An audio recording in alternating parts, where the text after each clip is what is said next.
Christmas at Grandma Rose's house was always the same. The same decorations that had been around since the 1970s.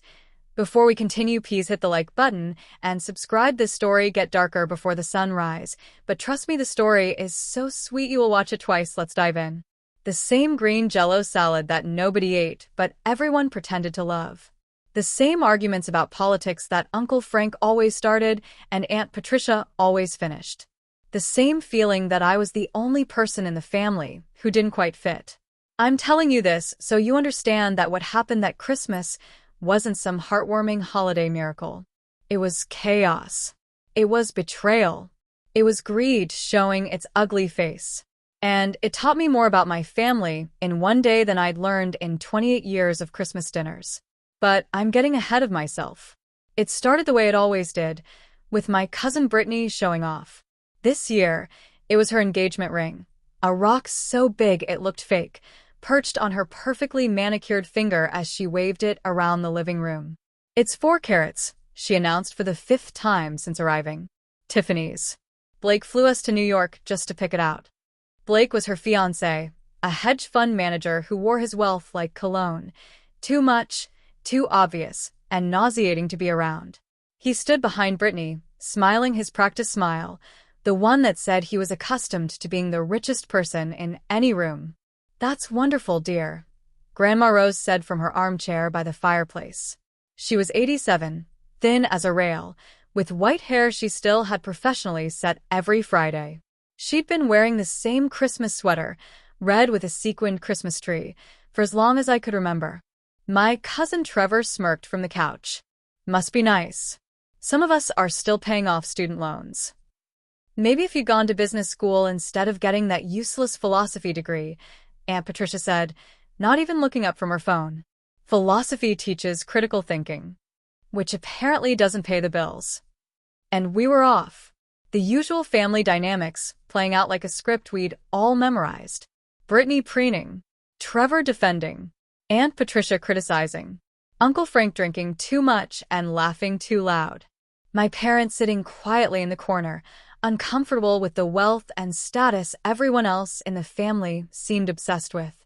And me, Emma Chin, the family disappointment, sitting on the floor by the Christmas tree, wondering why I kept coming to these things. I'd spent the last 6 years teaching English at an underfunded public school in one of the poorest neighborhoods in Chicago. I made $43,000 a year, lived in a studio apartment with a radiator that only worked when it felt like it, and spent my own money buying books and supplies for my students because the school couldn't afford them. My family thought I was wasting my life. "Emma," Aunt Patricia had said when I arrived, "are you still doing that teaching thing?" That teaching thing. As if educating kids was a hobby I'd eventually outgrow. "Yes, Aunt Patricia. Still teaching." "Have you thought about getting a real job? My friend's daughter works in marketing and makes 6 figures. I'm happy where I am." She'd given me a look that said she didn't believe me and didn't care enough to argue about it.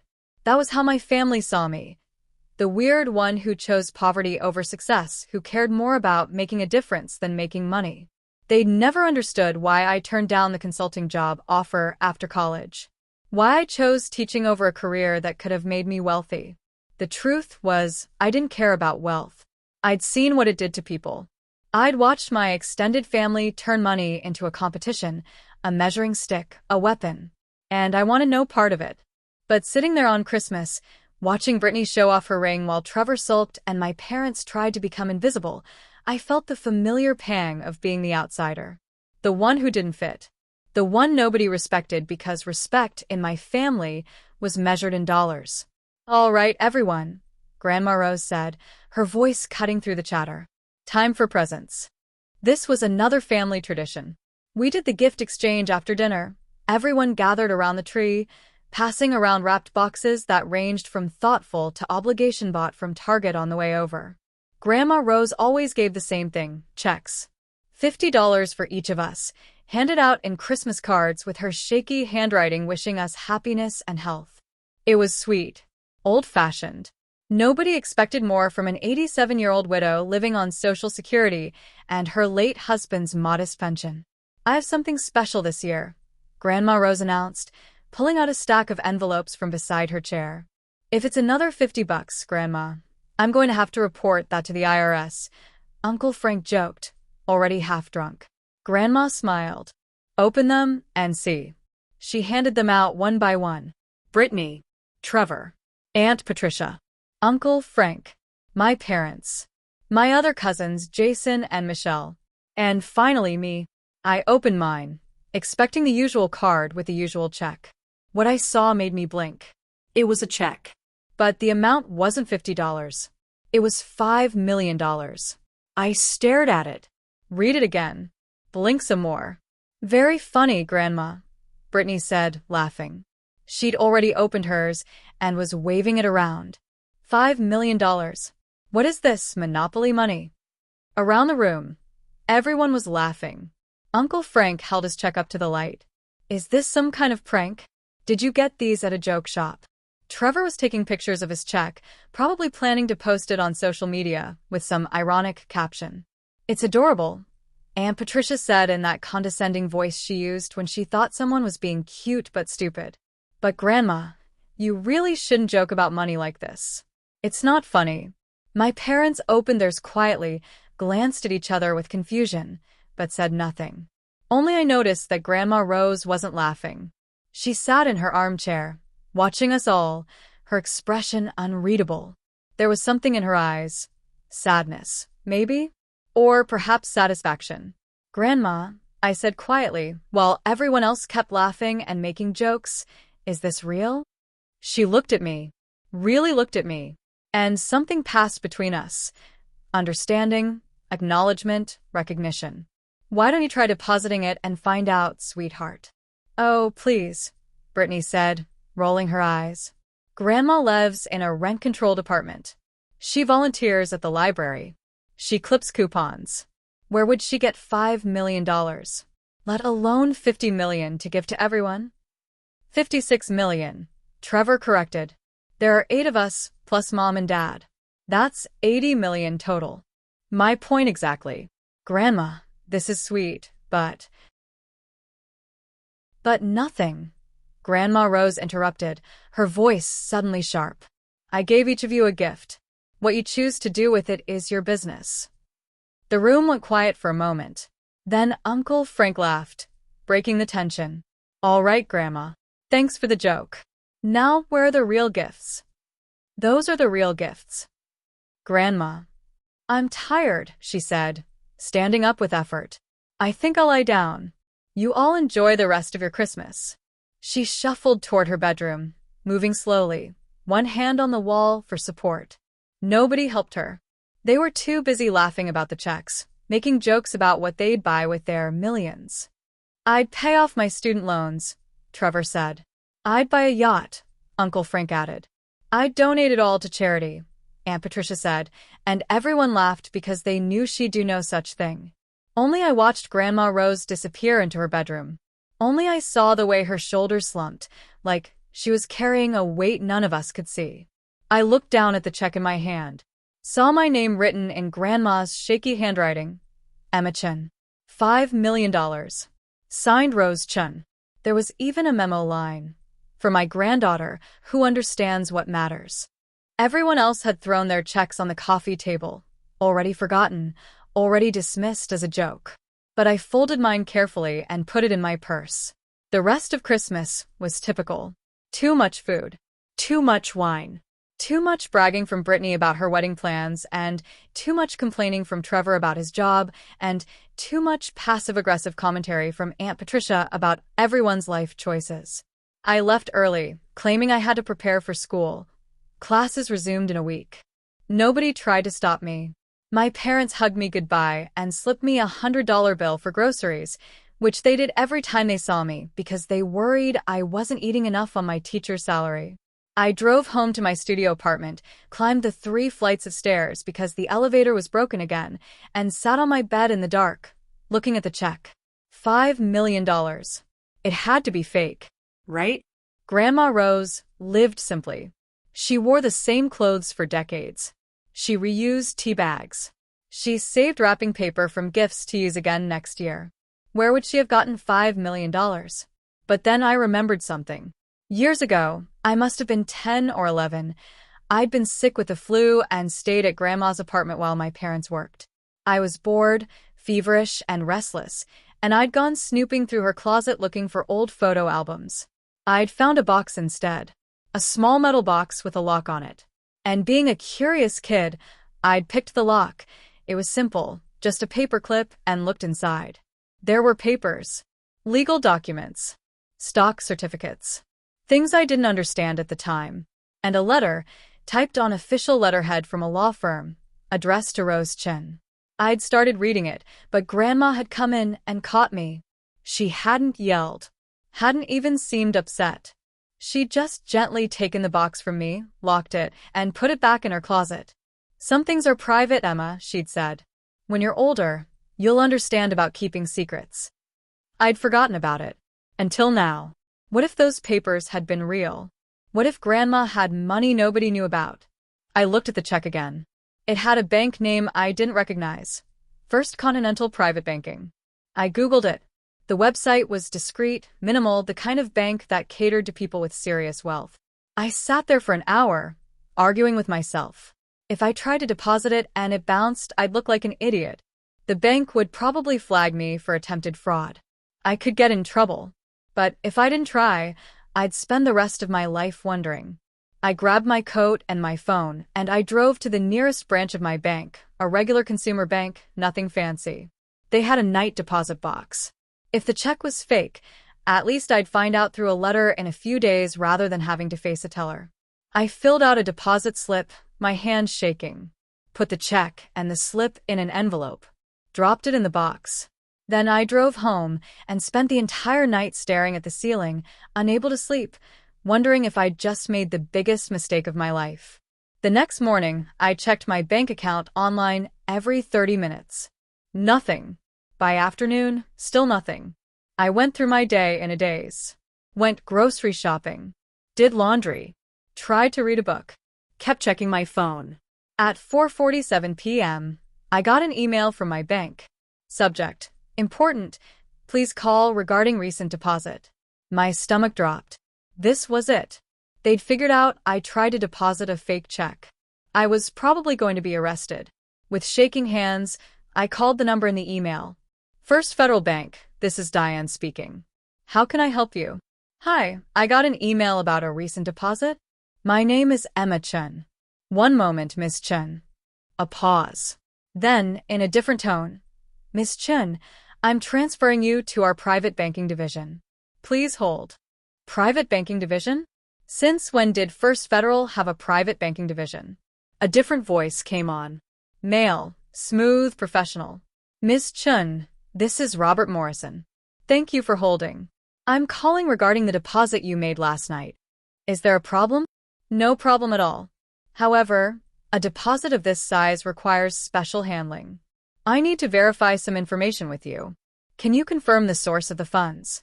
"It was a gift. From my grandmother." "Rose Chen." "Yes." "And the amount was $5 million? "Yes." A pause. Then, "Miss Chen, the deposit has been approved and will be available in your account within 24 hours. However, I'd like to schedule a meeting with you to discuss wealth management options." A sudden influx of this magnitude. "Wait," I interrupted. "You're saying it's real? The check is real?" "Yes, ma'am. The check cleared First Continental Private Banking without issue. The funds are legitimate. Congratulations."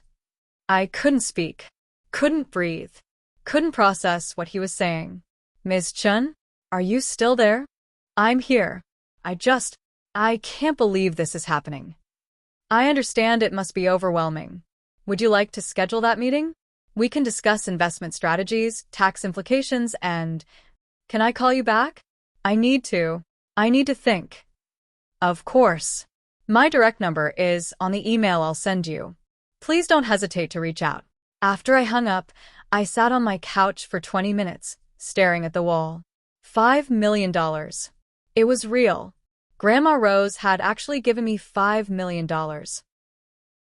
Which meant she'd given everyone else $5 million too. which meant my entire family had thrown away $64 million in Christmas checks because they thought they were fake. I started laughing. I couldn't help it. The absurdity of it all.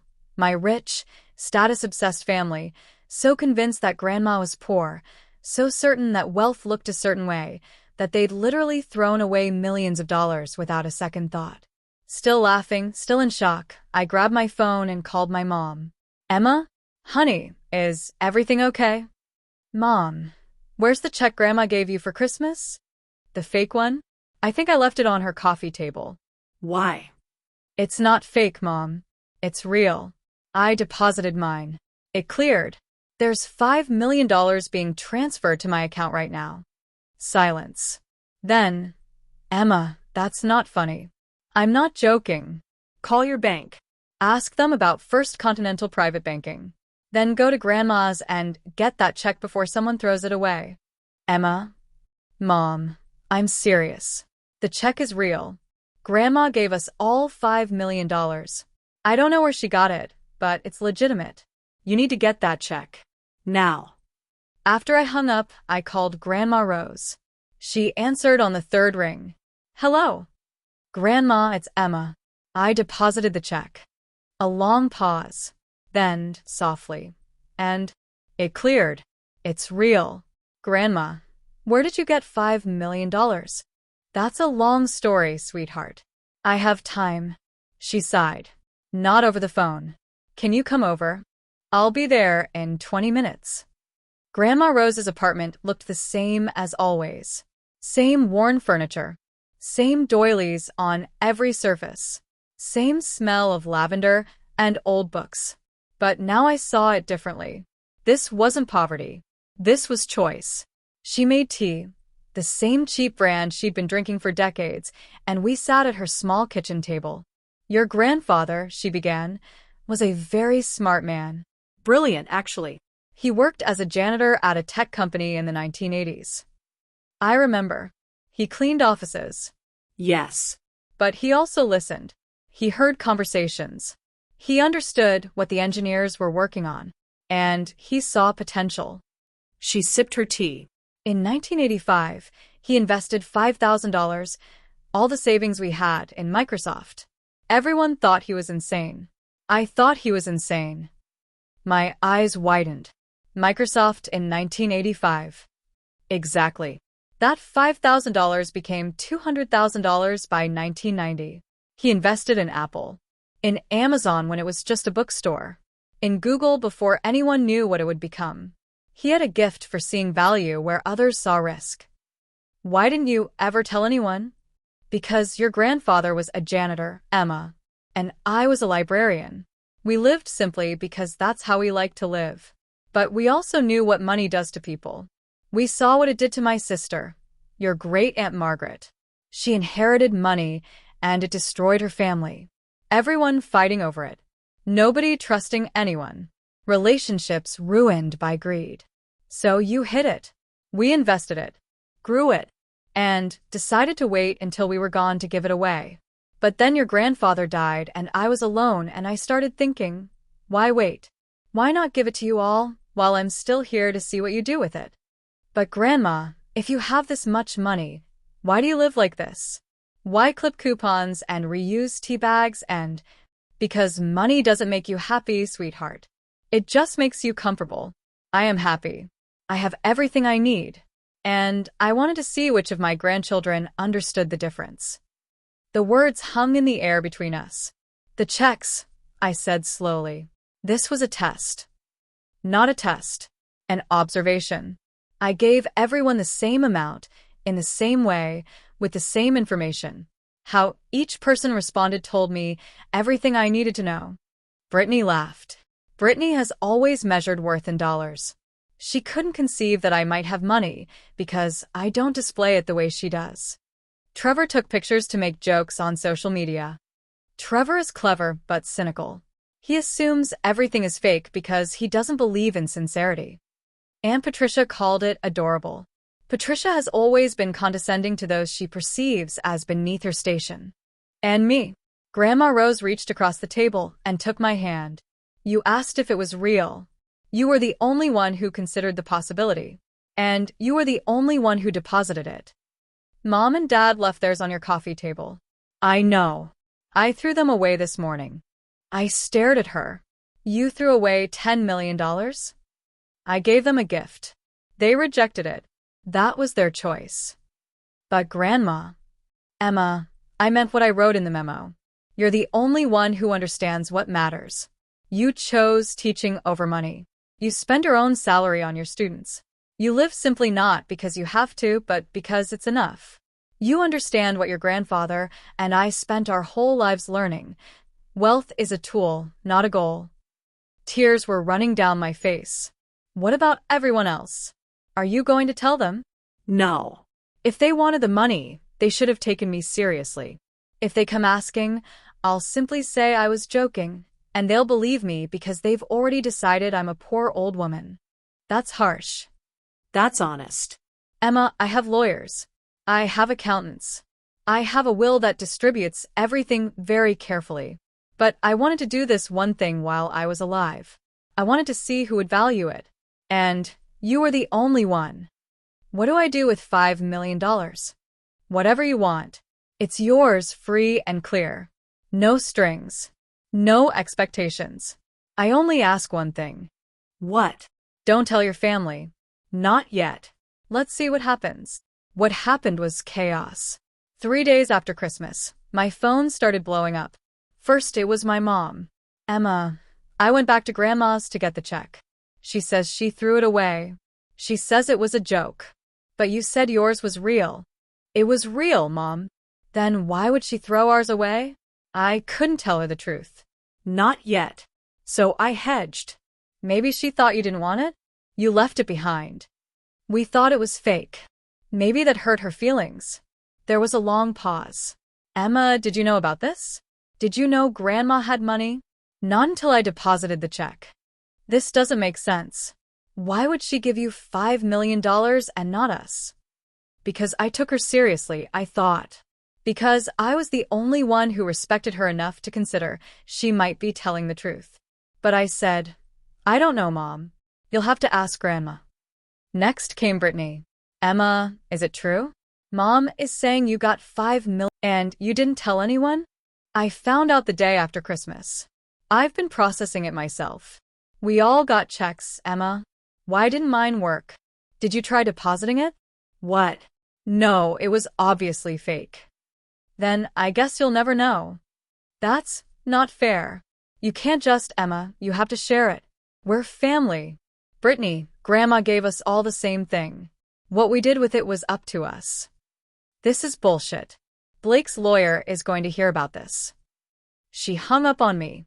Then Trevor called. Emma. I need you to be straight with me. Did Grandma Rose actually give you $5 million? Yes. And mine was real too? I assume so. But I threw it away. I know. Emma, you have to help me. I have $200,000 in student loan debt. My car is falling apart. I'm living paycheck to paycheck. I need that money. Then you shouldn't have thrown it away. I didn't know it was real. And that's not my problem, Trevor. You're seriously going to keep $5 million while your family struggles? I'm a teacher making $43,000 a year. Nobody in this family cared that I was struggling. Why should I care now? Because we're family. Family didn't seem to matter when Aunt Patricia was mocking my teaching thing.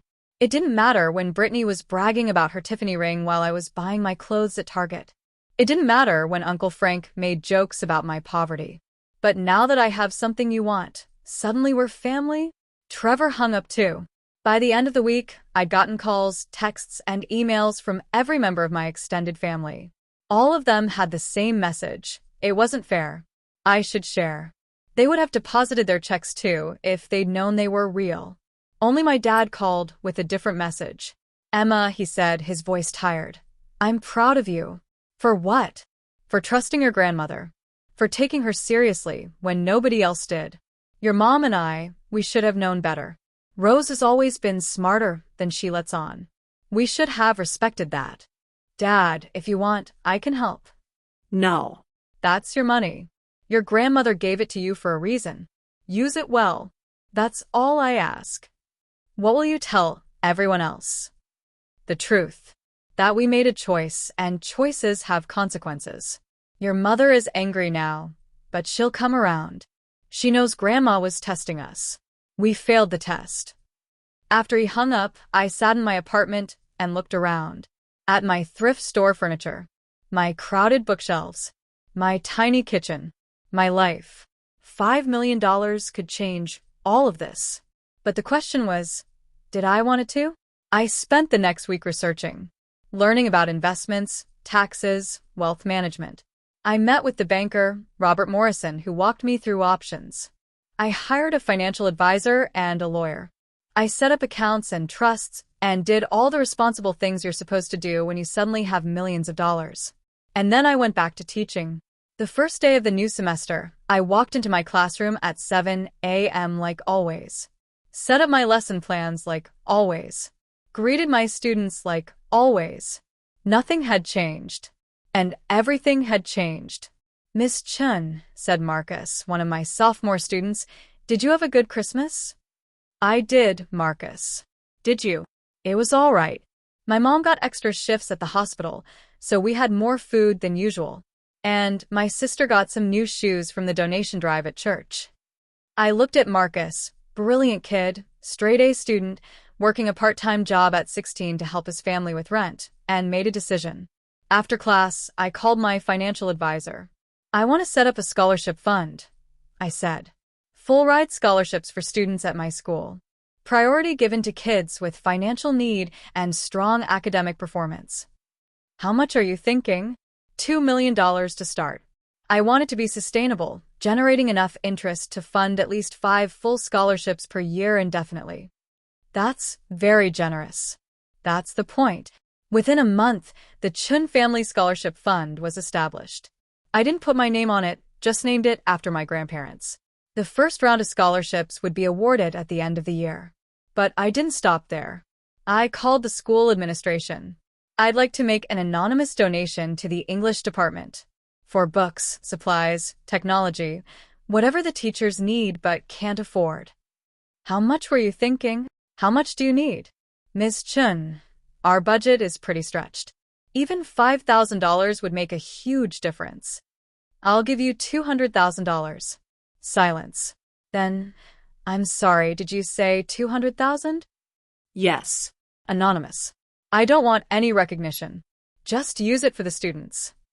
Miss Chun, I don't know what to say. Say you'll spend it wisely.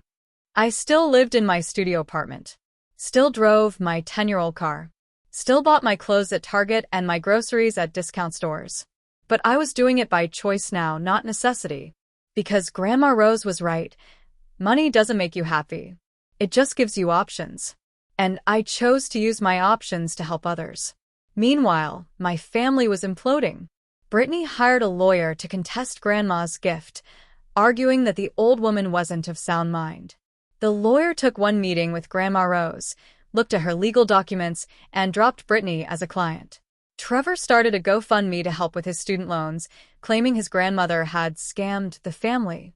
It raised $43. He deleted it after people started leaving comments calling him entitled. Aunt Patricia stopped speaking to Grandma Rose entirely, claiming she'd been deceived about the family's financial situation. She started telling everyone that Grandma was senile and paranoid and hiding imaginary wealth. Uncle Frank got drunk at a family gathering and accused me of manipulating Grandma, of being a con artist who'd tricked an old woman into giving me money. Only my parents remained neutral. They visited Grandma regularly, never mentioned the checks, and treated me the same as always. How are you holding up? My mom asked one day over lunch. I'm okay. It's a lot. I'm sorry about your aunt and uncle. They're not handling this well.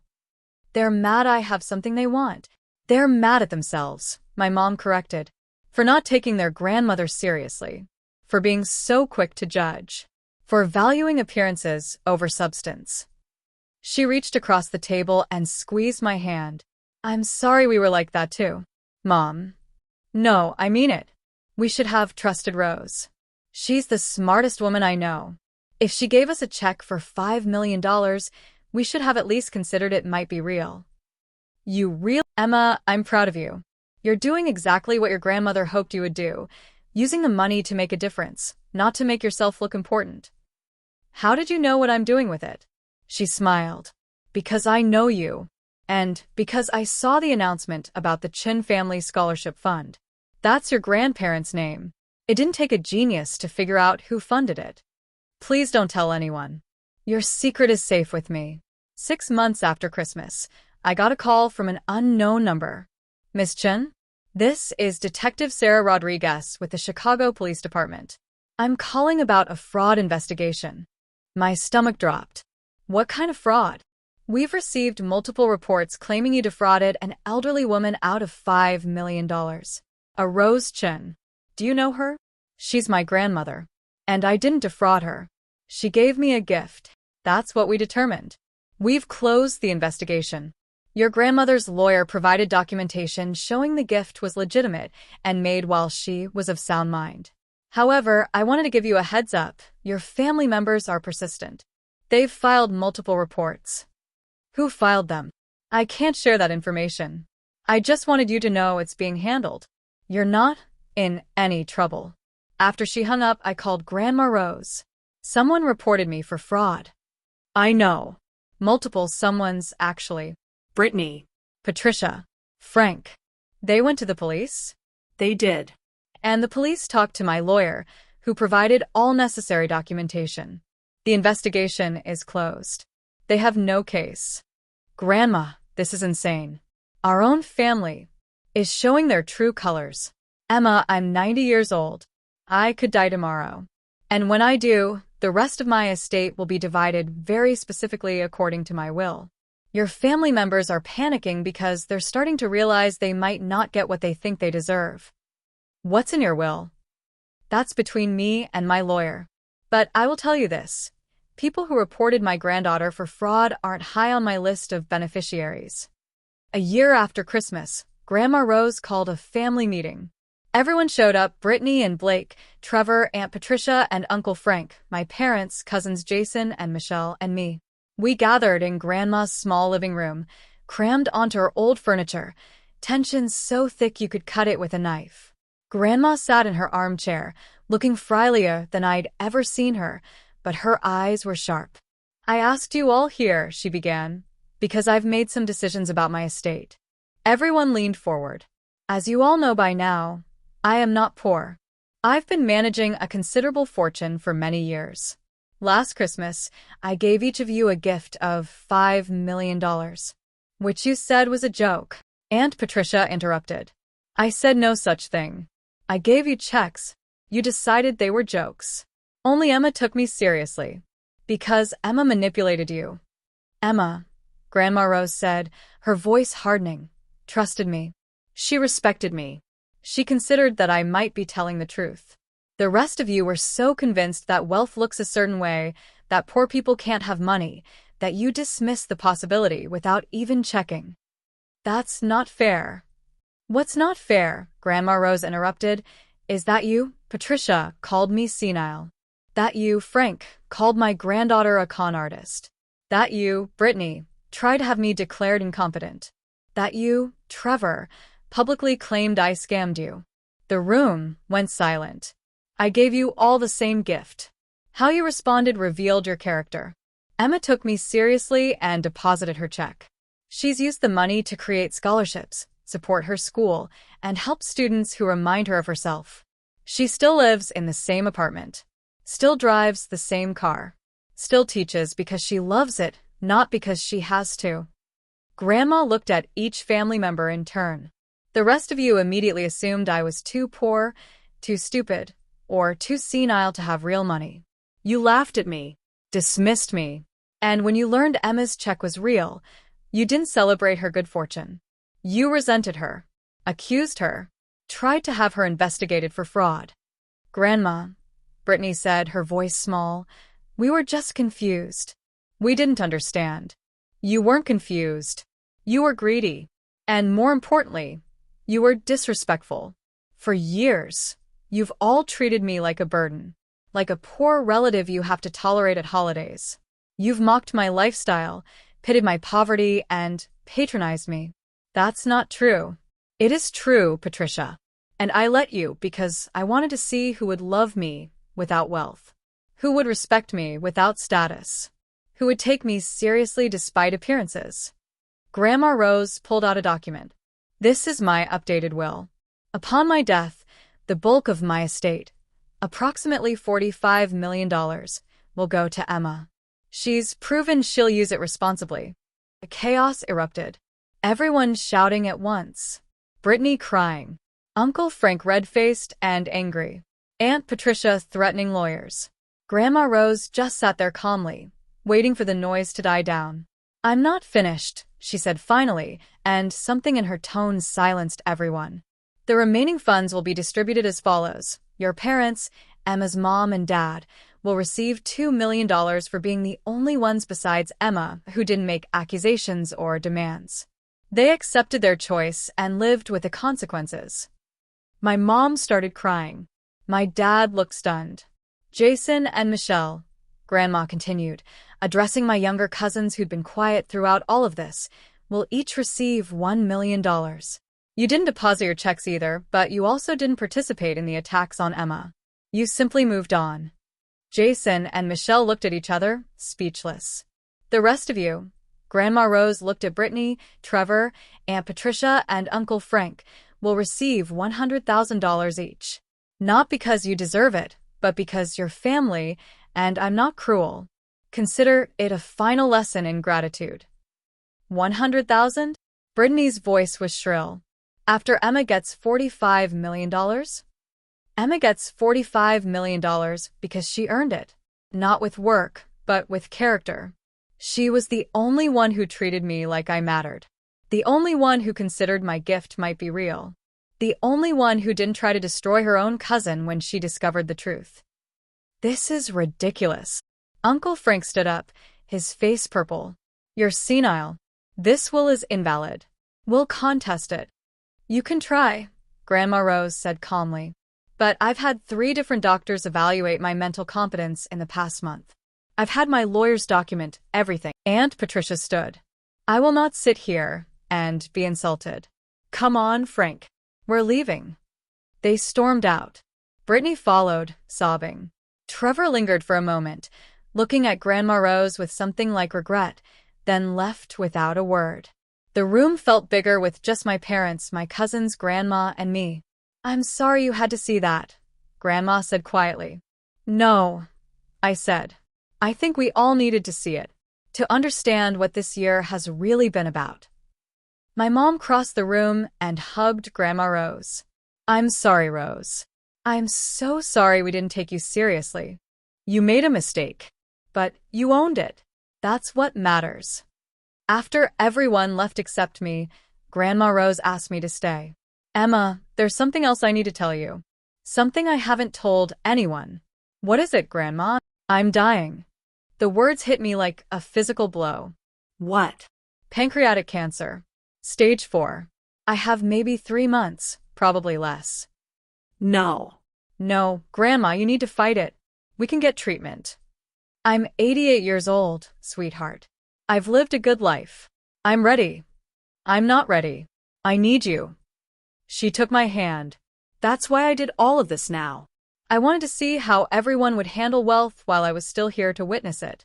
I wanted to make sure you'd be taken care of. And I wanted to teach them all one final lesson.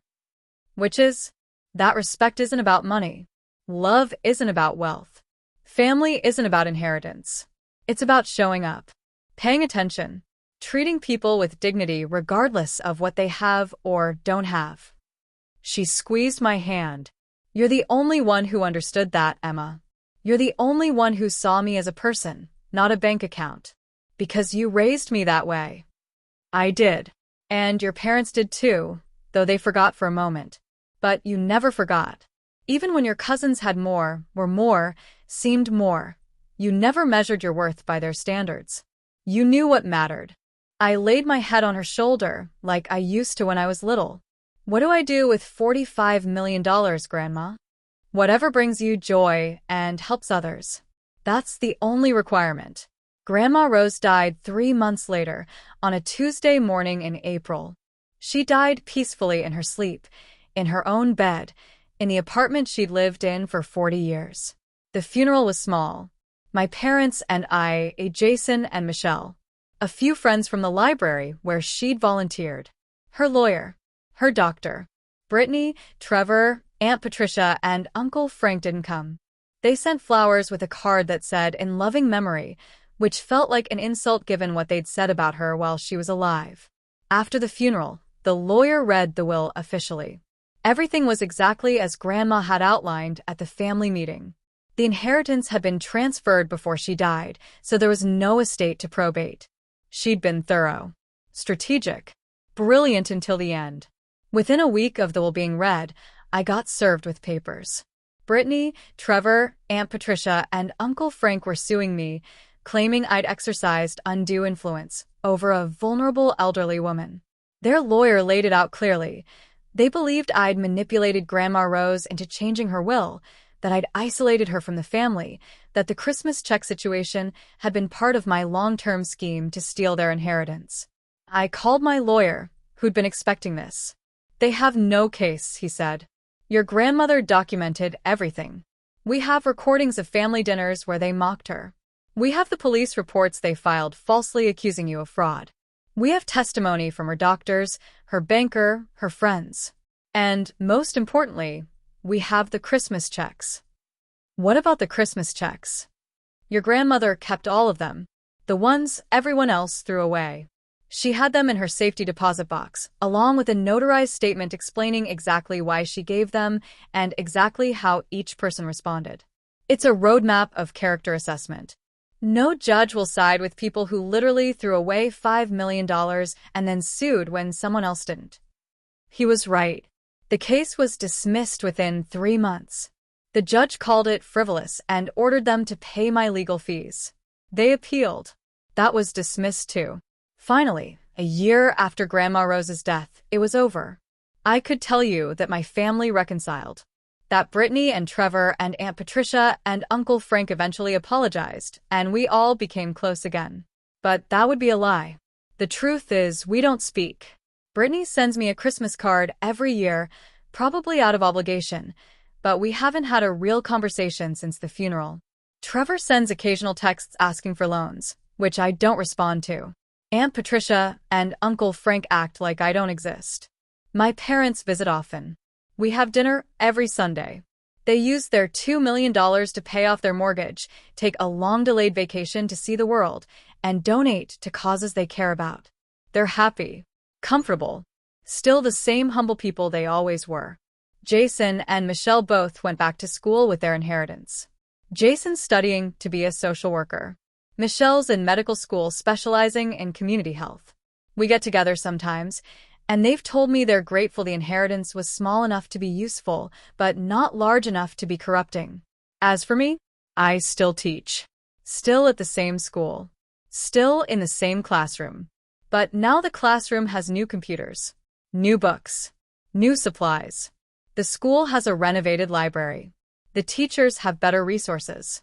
The students have opportunities they never had before. And every year, 5 students receive full-ride scholarships to college.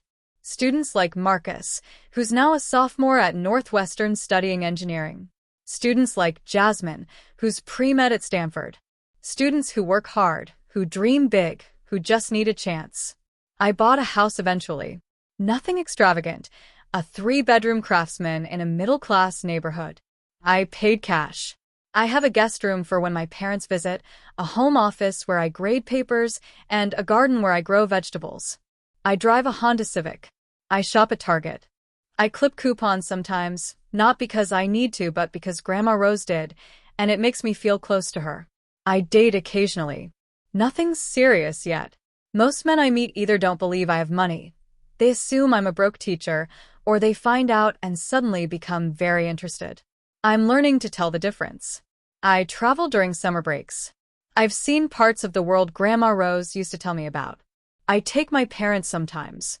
We went to Italy last summer, stayed in small family-run hotels, ate at local restaurants, avoided tourist traps. We scattered some of I volunteer at the library where Grandma worked. I sit at the same desk she sat at, helping people find books, answering questions, being patient with kids who are just learning to read. And every Christmas, I visit Grandma Rose's grave with flowers and a letter telling her what I've done with the money that year. Dear Grandma, this year's letter started. I funded a free lunch program at 3 schools in the district. 500 kids who were going hungry now have food. I also paid off medical debt for 50 families, $2 million total. They'll never know who did it. Just like you taught me.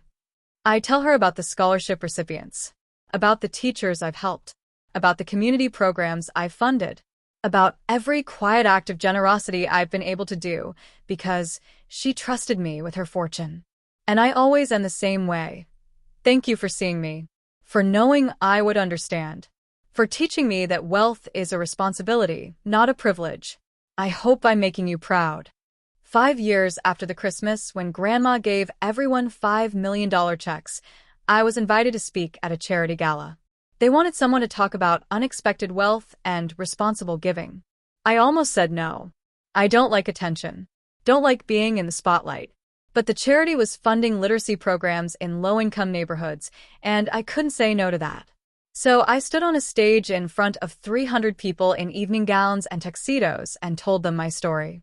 5 years ago, my grandmother gave everyone in my family checks for $5 million. Everyone laughed. Everyone said they were fake. Everyone threw them away. Except me. I watched recognition dawn on some faces. My story had made headlines during the lawsuit. Greedy family sues teacher over inheritance. Woman wins $45 million while relatives get nothing. The media had loved it. I deposited my check. I continued, not because I was smarter or more deserving, but because I took my grandmother seriously. I considered that she might be telling the truth. And that simple act of respect changed my life. I talked about Grandma Rose, about her quiet brilliance, about her test of character disguised as a Christmas gift, about how she'd spent decades accumulating wealth while living simply, investing wisely, and waiting for the right moment to see who her family really was. My grandmother didn't give us money, I said. She gave us a choice. The choice to take her seriously or dismiss her. The choice to trust or assume. The choice to see beyond appearances or be fooled by them. I explained what I'd done with the inheritance, the scholarships, the school funding, the medical debt forgiveness. The quiet acts of anonymous generosity that Grandma Rose had taught me were the highest form of giving. I still teach, I said. I still live modestly. I still drive a 10-year-old car and shop at Target. Not because I have to, but because that's not what matters. What matters is using your resources, whatever they are, to make the world better. To give people chances. To pay forward the opportunities you've been given. The speech got a standing ovation. Afterward, people came up to me. Some wanted to shake my hand. Some wanted to donate to my scholarship fund. Some wanted advice on their own giving strategies. And then I saw her. Brittany. She was standing at the edge of the crowd, dressed in a cocktail dress that probably cost more than I spent on clothing in a year. Her engagement ring caught the light. She'd married Blake a year after Grandma died. She looked older, harder. The easy confidence she'd always had was gone, replaced by something brittle. Emma, she said as I approached. Brittany. That was a good speech. Thank you. An awkward silence. Then, I'm sorry. For everything. For the lawsuit. For the accusations. For all of it. I studied her face. Saw genuine regret there. But also something else. Calculation, maybe? Or was I being unfair? I appreciate that, I said carefully. I was jealous, Brittany continued. You'd always been the poor one. The one we pitted. And suddenly you had everything and I had nothing. You had $5 million. You just didn't take it seriously. I know. I think about that check every day. About how different things would be if I'd just trusted Grandma. How are things? She laughed bitterly. Blake left me. Turns out he liked the idea of marrying into money more than he liked me. When he realized Grandma's fortune went to Not me, he lost interest. The divorce was final last month. I'm sorry. Don't be. You were right about him. About all of it. I was measuring my worth by the wrong things. I still am, probably. But I'm trying to be better. That's all any of us can do. Emma, I know I don't deserve to ask this, but she hesitated. Do you think we could talk sometime? Not about money. Just talk. Maybe I could volunteer at your school or something. I want to understand what you saw that I didn't. I thought about Grandma Rose. About her capacity for forgiveness tempered with wisdom. About giving second chances to people who'd earned them, but not to those who just wanted another opportunity to take. Call me, I said finally. We'll have coffee. But Brittany, I'm not a bank. I'm not going to fund your lifestyle or fix your problems. If you want a relationship, it has to be real.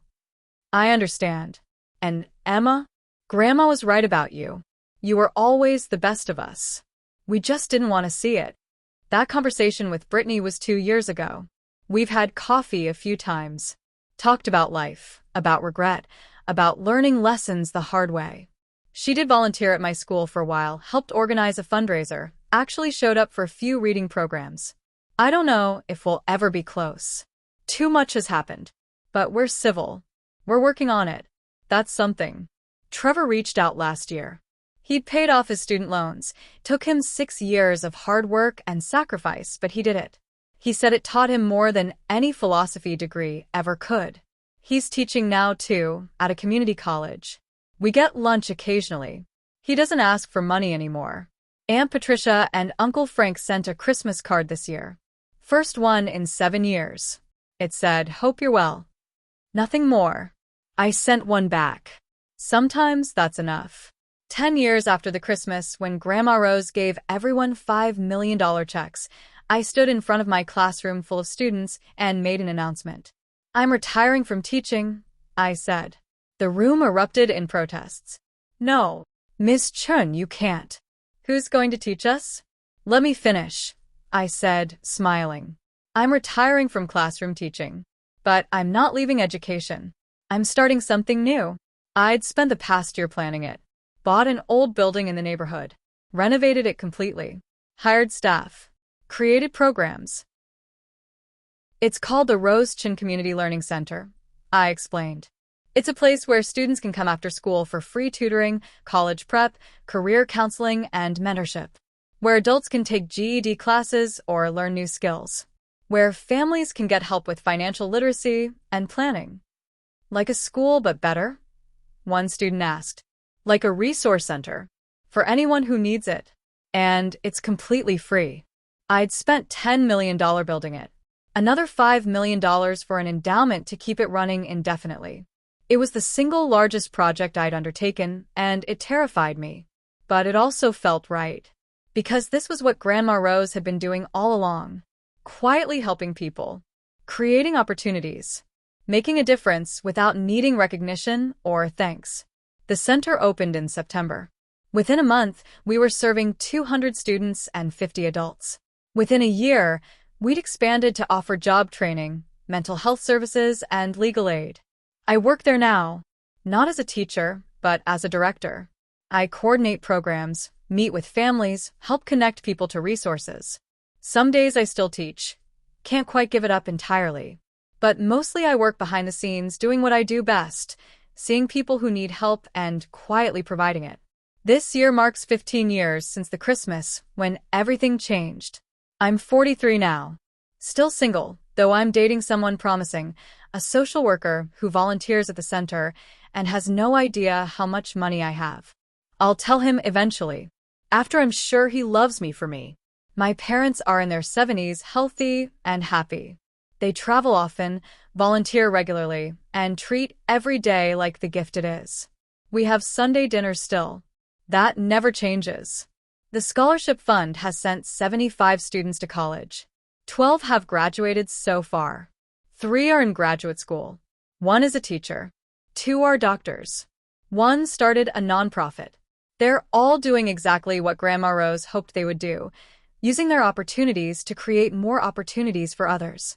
The Medical Debt Forgiveness Program has helped 847 families. The school funding has improved 3 districts. The community center serves 2,000 people annually. And I still have $15 million in the bank, growing steadily, waiting for the next project that needs funding. I think about Grandma Rose every day. About that Christmas when she gave us all the same gift and we showed her who we really were. About how a simple test, "Will you take me seriously?" revealed everything about character, respect, and love. I think about my cousins, my aunt, my uncle, people who had the same opportunity one had and chose differently. I don't hate them. I don't even resent them anymore. I just feel sad for what they lost. Because they didn't just lose money. They lost the chance to see what was possible. The chance to transform their lives. The chance to be part of something bigger than themselves. They laughed at a gift because they couldn't imagine that a woman in a rent-controlled apartment might have more wisdom and wealth than they did. They dismissed her because she didn't look like their definition of rich. And in doing so, they taught me the most valuable lesson of all. Worth isn't about what you have. It's about who you are when nobody's watching. What you do with power when you have it. How you treat people who can do nothing for you. Grandma Rose knew that. She lived it every day of her life. And she gave me not just money, but the wisdom to use it well. Last Christmas, I visited Grandma's grave with my usual letter. "Dear Grandma," I wrote, "15 years ago you gave me a gift. Everyone said it was fake. I deposited it anyway. And that simple act of trust changed everything. You were right about all of it. About money being a tool, not a goal. About character being more important than wealth. About the difference between having enough and needing more. I'm using your gift the way you hoped I would. The center is thriving. The scholarships are sending kids to college. The debt forgiveness is saving families. Every dollar you left me is doing good in the world. But the real gift wasn't the money. It was the lesson. You taught me to see people for who they are, not what they have. To respect everyone, regardless of appearances. To measure worth in kindness, not currency. I miss you every day. But I carry you with me in every decision I make, every person I help, every quiet act of generosity that nobody ever knows about. Thank you for trusting me. Thank you for testing us. And thank you for showing me that the greatest wealth is knowing what matters. I left the letter at her grave, weighted down with a rock so it wouldn't blow away, and drove home to prepare for Christmas dinner with my parents. In the car, my phone buzzed. A text from Marcus, my former student, now a successful engineer. "Miss Chun, I just got engaged. My fiancé, and I want to start a scholarship fund at our old high school. Can we talk about how you set yours up? You inspired us to pay it forward." I smiled, texted back congratulations, and thought about Grandma Rose. This was what she'd wanted. Not just for me to have wealth, but for me to use it to inspire others. To create a ripple effect of generosity that would continue long after I was gone. 15 years ago, everyone laughed at a $5 million check. I deposited mine. And that made all the difference. Not because of the money itself, but because of what it represented. Faith in an old woman's wisdom. Respect for someone others dismissed. Trust that love looks different than we expect. Grandma Rose gave us all the same gift. How we responded revealed everything. Some people failed the test. But I passed. And I've spent the last 15 years proving she was right to trust me. That's the real wealth. That's the real inheritance. And it's worth more than all the money in the world. I spent weeks planning that miracle gift. It wasn't money, not directly. Grandma Rose had taught me that the most powerful gifts aren't always checks, but opportunities. Doorways. Lifelines. There was a girl at the center, Lena, 16, bright as sunrise, with a mind that grasped math in ways that reminded me of Marcus. But she'd been missing school more and more. Her grades were slipping. Her teachers were worried. So one afternoon, I asked her to stay after tutoring. She hesitated, shoulders hunched the way kids do when they're used to getting bad news. "Lena," I said gently, "is everything okay at home?" She blinked hard, and tears filled her eyes faster than she could wipe them. "My mom lost her job," she whispered. "We got evicted. We're staying in my aunt's living room. I just I can't focus. I'm tired all the time.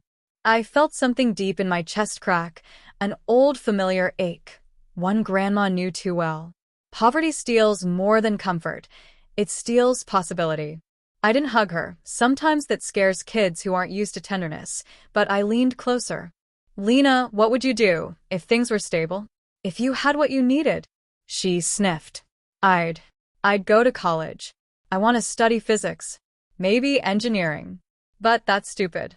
People like me don't end up in places like that. I smiled. People like you end up exactly where they're willing to work to go. She laughed wetly. And people like me don't have the money for college. I thought of Grandma, her wrinkled hands, her quiet smile, her belief that one act of generosity could rewrite a person's entire life. Well, I said softly, what if someone wanted to help? She froze. Help how? Come back tomorrow. Bring your mom. Because my miracle wasn't a check. Not yet. The next day, her mom arrived, tired, embarrassed, holding herself like someone bracing for judgment. I saw myself in her. I saw my parents.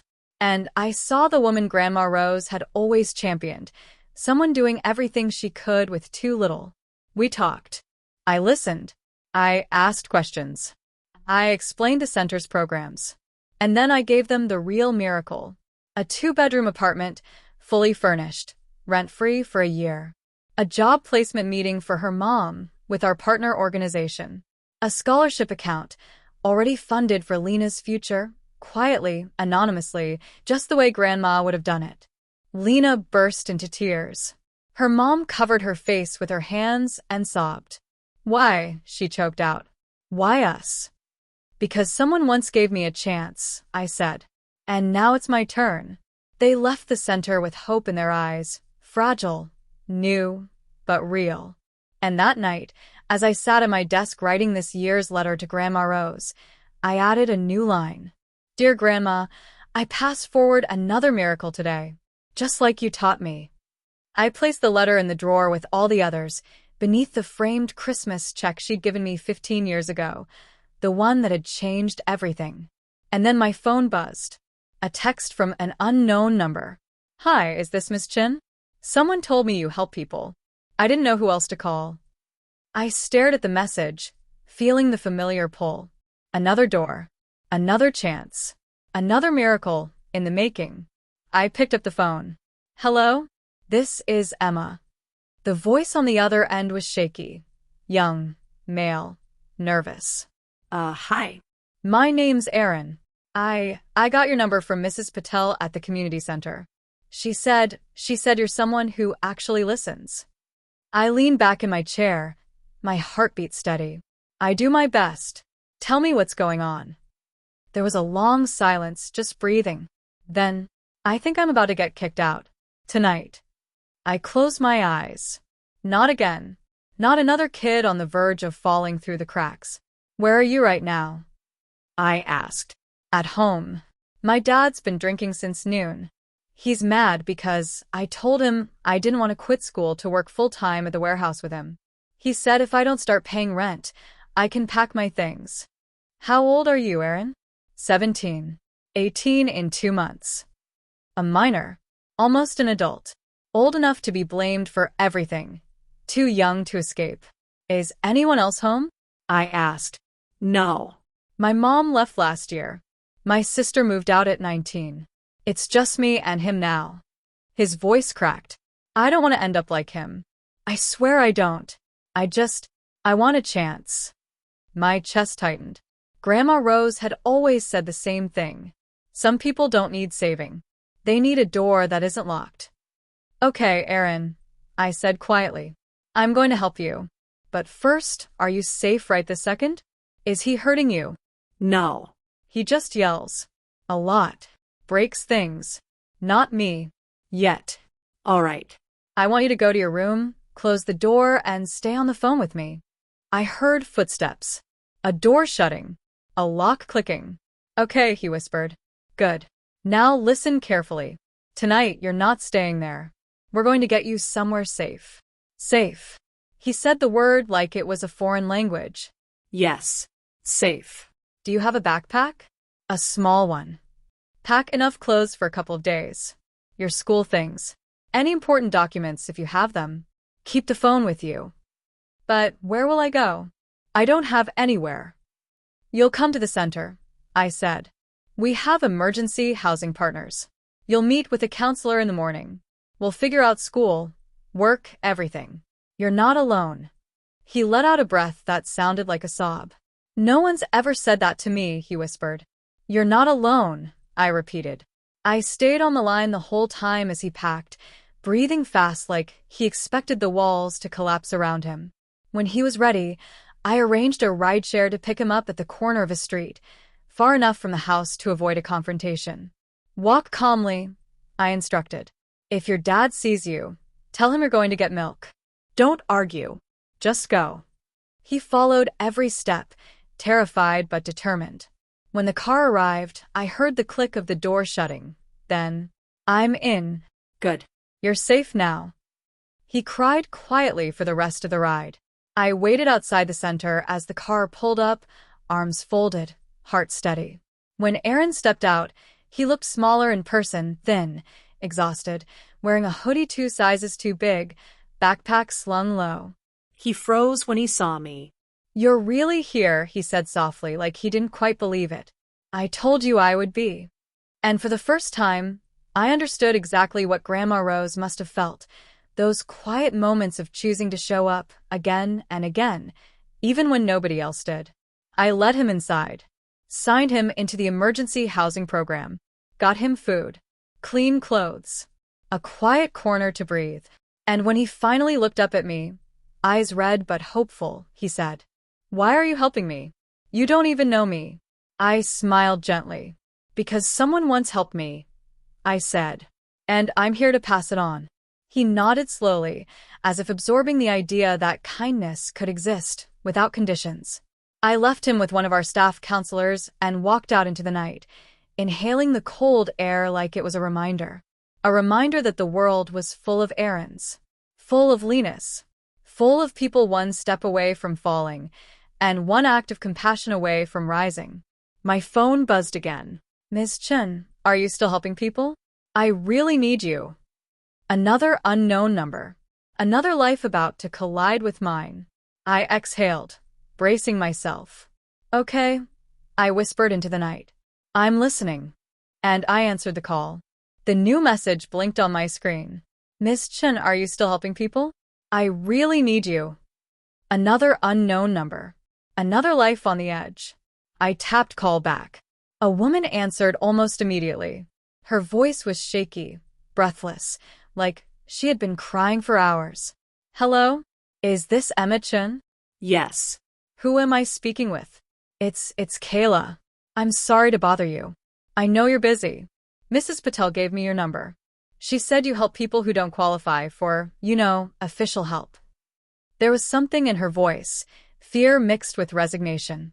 What do you need, Kayla? I asked gently. She exhaled hard. A sound of someone who has been holding their life together with threads. My landlord changed the locks today, she whispered. My son is sleeping in my car. And it's freezing. My stomach tightened. How old is your son? 5. 5. That number hit differently. Are you in the car right now? I asked. Yes. In the parking lot behind the grocery store on 14th and Lakeview. I didn't know who else to call. I'm sorry. Don't apologize. I'm coming. No, you don't have to. I'm coming, I repeated, already grabbing my keys. The night outside was cold, sharp, unforgiving. The kind of cold that seeps into bones and bruises the skin. I drove quickly, but carefully, scanning the empty streets until I turned into the lot. There near the back was an old Honda sedan, headlights off, windows fogged from inside. I parked beside it. When I approached, the passenger window rolled down just an inch. Kayla looked at me from behind it, eyes swollen, lips trembling. In the back seat, wrapped in an oversized blanket, was a little boy with big brown eyes staring straight at me. His thin fingers were clutching a stuffed dinosaur. I knelt beside the car window. Hi, I said softly. I'm Emma. The boy whispered, "I'm cold." That was all it took. My chest cracked open. "Okay," I said. "Let's get you both warm." We moved them into my car, the heater blasting. Kayla hugged her son close, rubbing his arms, whispering reassurances. Her hands were shaking. "What happened?" I asked when she was steady enough to speak. "My landlord, he said I was 3 days late on rent. I told him I'd have the money by Friday. He didn't care. He said he already had someone who could pay double." Her voice broke. "He threw all my things in trash bags and put them on the sidewalk. When I got home from work, the locks were changed." "Did you call the police?" She laughed bitterly. "They didn't care. Said it was a civil issue. Said I'd need to take it up in court. Like I have money for a lawyer." She pressed her hand to her forehead. "I work 2 jobs, Emma. I'm not lazy. I'm not irresponsible. I'm just tired." The little boy leaned forward and whispered, "Mommy, I'm hungry." Kayla winced like the words stabbed her. "I haven't eaten since yesterday," she said quietly. "I had to bring home food from work, but someone took it when I turned my back." I swallowed, the anger burning in my throat. "Okay," I said. "Listen to me. You're not staying in your car tonight. I'm taking you to the center. We'll put you in emergency housing with Aaron." "The boy from earlier?" she said, surprised. "You know about him?" She nodded. "He's in my building." Or was. "He's a good kid." That settled my decision even more firmly. We stopped at a drive-thru, warm food, something the little boy ate like it was his first meal in days. Then I drove them to the center. My staff, even half asleep, jumped into action. Kayla got a private room for the night. Her son got warm pajamas, a bed, and a stuffed bear someone had donated. Kayla stared at the clean sheets like she'd never seen something so beautiful. Before I left, she grabbed my wrist. "Why are you doing this?" she whispered. "You don't even know us. You don't owe us anything." I sat on the edge of the bed. "I don't do this because I should," I said. "I do it because someone once trusted me when nobody else did. And because no mother should have to be strong alone." Kayla's eyes filled with tears. "He's all I have," she whispered. "And now you have us too." She cried then. Really cried. The quiet, relieved kind that comes after holding yourself together for far too long. When I left their room, Aaron was sitting in the hallway outside, still wearing the hoodie, knees drawn to his chest. "She's the woman from my building," he said softly. "Her kid, he's always smiling even when things are bad." "He's safe now," I said. Aaron nodded. "Good." There was something different in him already, shoulders straighter, eyes clearer. A kid who had been drowning now learning how to breathe again. "Are you scared?" I asked him. He thought for a long moment. "Yeah," he admitted. "But it's easier knowing someone cares." He hesitated, then added, "You remind me of her." "Of who?" "Your grandma." My throat tightened unexpectedly. "You never met her," I said. "I didn't have to. Mrs. Patel talks about her. Says she helped people quietly. Says she gave people second chances without asking for anything back." He looked up at me. "You do that too?" I didn't trust my voice enough to answer. I walked outside into the cold night, leaning on the railing as my breath rose in clouds. The city lights flickered like distant stars. The community center buzzed faintly behind me, a building full of people who needed refuge, hope, a beginning. My phone buzzed again. Another unknown number. Another life. I stared at the screen, bracing myself, knowing what Grandma Rose would expect me to do. And then, I answered. The next morning, before the sun rose, I returned to the center. I found Kayla in the kitchen helping Mrs. Patel wash dishes, her son coloring quietly at the table. Aaron was showing him how to draw dinosaurs. Kayla looked different, still tired, but not defeated. Her shoulders were lifted, her face softer. "Did you sleep?" I asked. "Better than I have in months," she said. "My son too." Aaron jumped in. He snores loud. Like a dragon. We all laughed, even Kayla. Life was still heavy for them, but no longer crushing. After breakfast, I started making calls. By noon, we had secured a temporary apartment for Kayla and her son, furnished, safe, and covered for 6 months. By evening, a lawyer we worked with had taken her eviction case pro bono. By the next morning, her employer, who had no idea what she was going through, offered her full-time hours. It wasn't magic. It was simply what happens when someone finally has help. When someone finally has hope. When someone finally has people who care. As for Aaron, he entered our program full-time. He started therapy, got his grades up, and enrolled in community college with help from the center. He wanted to study social work. "I want to help kids like me," he said one day. Grandma Rose would have smiled. Months later, the Rose Chin Community Learning Center flourished. Our walls were covered with artwork, graduation photos, thank you notes from families. Laughter filled the halls. The garden bloomed with tomatoes and herbs. People walked in broken. They walked out whole. Each time I saw someone rebuilding their life, I felt Grandma Rose beside me, gentle, wise, proud. One night, after closing, I walked into my office and saw something on my desk. A small metal box. Old. Dent around the side. Just like the one I'd found in Grandma's closet as a child. A note sat beside it. "For Emma. When you're ready to know the rest." My breath caught. I opened the lid. Inside were 3 things. A photograph of Grandma and Grandpa in their 20s, smiling, holding hands in front of a tiny house. A letter with my name written in her elegant handwriting. And a single stock certificate. Microsoft Corporation, 1986. My throat tightened. She had saved one piece. One final symbol. Her last gift. I unfolded the letter with trembling hands. Grandma Rose's final letter. "My dear Emma, if you're reading this, it means you've already proven everything your grandfather and I believed about you. You see people clearly. You see their hearts, not their circumstances. And you carry our legacy better than we ever could have hoped. This last stock certificate is not for money. It's already been accounted for long ago. It is simply a reminder. Great fortunes begin with small acts of courage. Your grandfather believed in the future when nobody else did. You believed in me when the world laughed. You believed in people who had nothing left. That's what real wealth is. I loved you from the moment I held you in my arms. And I love you still, from wherever I am now. Keep helping people. Keep choosing kindness. Keep seeing the unseen. You are the best thing I ever invested in. Always, Grandma Rose." I pressed the letter to my heart and closed my eyes. Warmth washed through me, grief, joy, love all mixed together.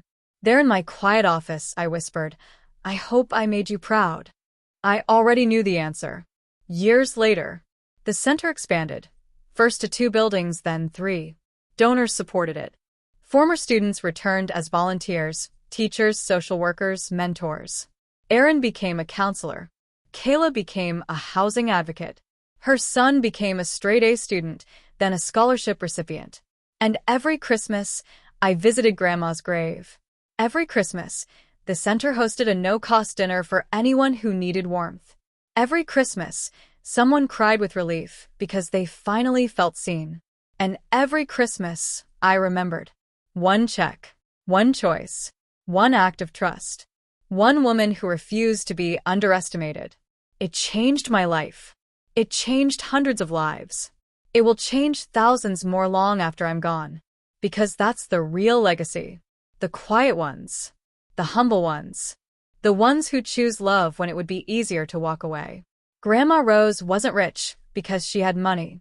She was rich because she knew what to do with it. And now so do I. Not marked by wealth, but by impact. Not measured in dollars, but in lives changed. Not defined by inheritance, but by who you become after receiving it. And that, more than anything, is the ending she always wanted for me, and the beginning she created for